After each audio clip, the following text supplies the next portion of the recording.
রান্না করব ফুলকপি আলুর তরকারি। তা আলু আর ফুলকপিটা কেটে ধুয়ে রেখেছি এখানে। আর এখানে নিয়েছি পেঁয়াজ কুচি, টমেটো কুচি, ধনেপাতা, এখানে আছে আদা, রসুন আর লঙ্কা বাটা। আর এটা নামানোর আগে এই ক্যাপসিকাম আর গাজর অল্প একটু দেবো। আর এই ফ্রেশ ক্রিমটা ছিল, ডেট শেষ হয়ে যাবে বলে আমি এটার মধ্যে দিয়ে দেবো, নাহলে দিতাম না। আর ফোড়নে দেবো হচ্ছে গোটা সাদা জিরে আর মশলা যা যা লাগে, ধনের গুঁড়ো, জিরের গুঁড়ো, এগুলো দেবো। তা চলো রান্নাটা আমি শুরু করি।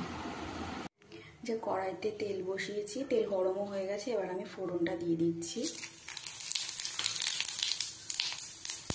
জিরেগুলো একটু ভেজে ভেজে আসলে আমি পেঁয়াজ কুচিটা দিয়ে দেবো।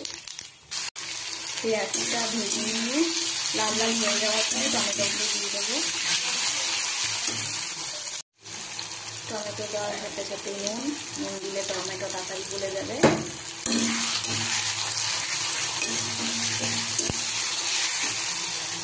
টমেটো নরম হয়ে গেছে, এবার আমি আদা রসুন লঙ্কার পেস্টটা দিয়ে দেবো।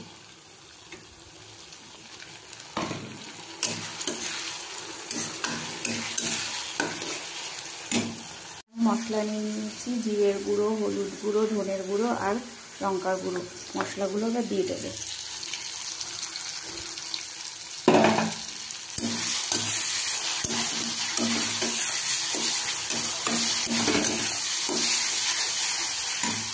চিনি দিয়ে দিলাম। এবারে দিয়ে দেবো আলুগুলো।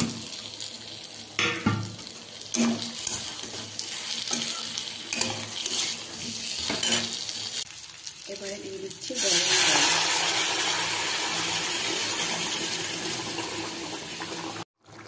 আলুগুলো সেদ্ধ হয়ে গেছে, এবার দিয়ে দিলাম ফুলকপিগুলো।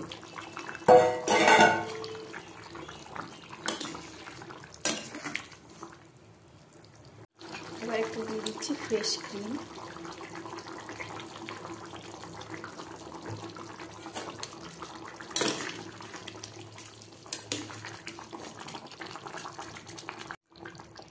এবারে দিয়ে দেবো ক্যাপসিকাম আর গাজর কুচিগুলো।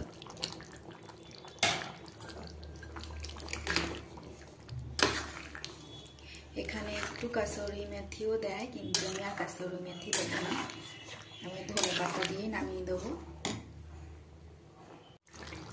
এবারে দিয়ে দিলাম ধনেপাতা কুচি।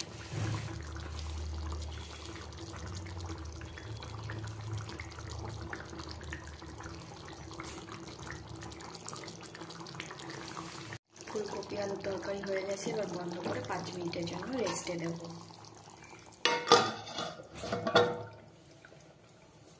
তৈরি হয়ে গেছে আমার ফুলকপি আলুর তরকারি, খেতেও ভীষণ ভালো হয়েছে। তোমরাও এরকমভাবে বানিয়ে খেয়ে দেখতে পারো।